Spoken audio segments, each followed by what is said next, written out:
ఆంధ్రప్రదేశ్ ముఖ్యమంత్రి చంద్రబాబు నాయుడు అధ్యక్షతన AP cabinet సమావేశం ప్రారంభమైంది. ఈ సమావేశంలో మెగా డిఎస్సీపై చర్చ జరగగా మెగా డిఎస్సీ నిర్వహణకు కేబినెట్ ఆమోదం తెలిపింది. జూలై 1 నుంచి డిఎస్సీ ప్రక్రియ మొదలు కానుంది.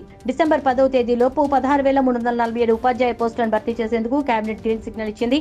కేబినెట్ ముందుకు డిఎస్సీ నిర్వహణ షెడ్యూల్ రాగా కొత్తగా టెట్ లేకుండా డిఎస్సీ నిర్వహణపై 2 రకాల ప్రతిపాదనలు వచ్చాయి. ఈ ప్రతిపాదనలపై కేబినెట్ సుదీర్ఘంగా చర్చించినట్టు తెలుస్తోంది. అలాగే పెన్షన్ల పెంపుకు కూడా కేబినెట్ ఆమోదం తెలిపింది. సీఎం చంద్రబాబు నాయుడు 5 హామీలపై చేసిన సంతకాలకు కేబినెట్ ఆమోదం తెలిపింది. 5 హామీల అమలుపై కేబినెట్ విడివిడిగా చర్చించి ఆమోదం తెలిపింది. Mega DSC, land titling act రద్దు, పెన్షన్ల పెంపు, అన్నా క్యాంటీన్ల పునర్నిర్వహణ, నైపుణ్య గణన హామీలపై చంద్రబాబు నాయుడు సంతకాలు చేశారు. పెన్షన్ల పెంపు స్కీమ్ ఏప్రిల్ నుంచి అమలవనుండగా పెన్షన్దారులంతా జూలై 1న 7,000 పెన్షన్ను అందుకోనున్నారు. ఇక మెగా డిఎస్సీపై కేబినెట్ కీలక నిర్ణయం తీసుకుంది. జూలై 1వ తేదీ నుంచి డిఎస్సీ నిర్వహణ ప్రక్రియను ప్రారంభించాలని కేబినెట్ నిర్ణయించింది.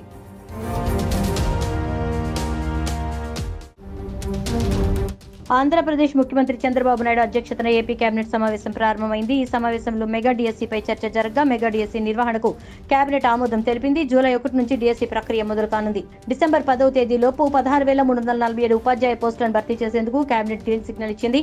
కేబినెట్ ముందుకు డిఎస్సీ నిర్వహణ షెడ్యూల్ రాగా కొత్తగా టెట్ లేకుండా డిఎస్సీ నిర్వహణపై 2 రకాల ప్రతిపాదనలు వచ్చాయి. ఈ ప్రతిపాదనలపై కేబినెట్ సుదీర్ఘంగా చర్చించినట్టు తెలుస్తోంది. అలాగే పెన్షన్ల పెంపుకు కూడా కేబినెట్ ఆమోదం తెలిపింది. సీఎం చంద్రబాబు నాయుడు 5 హామీలపై చేసిన సంతకాలకు కేబినెట్ ఆమోదం తెలిపింది.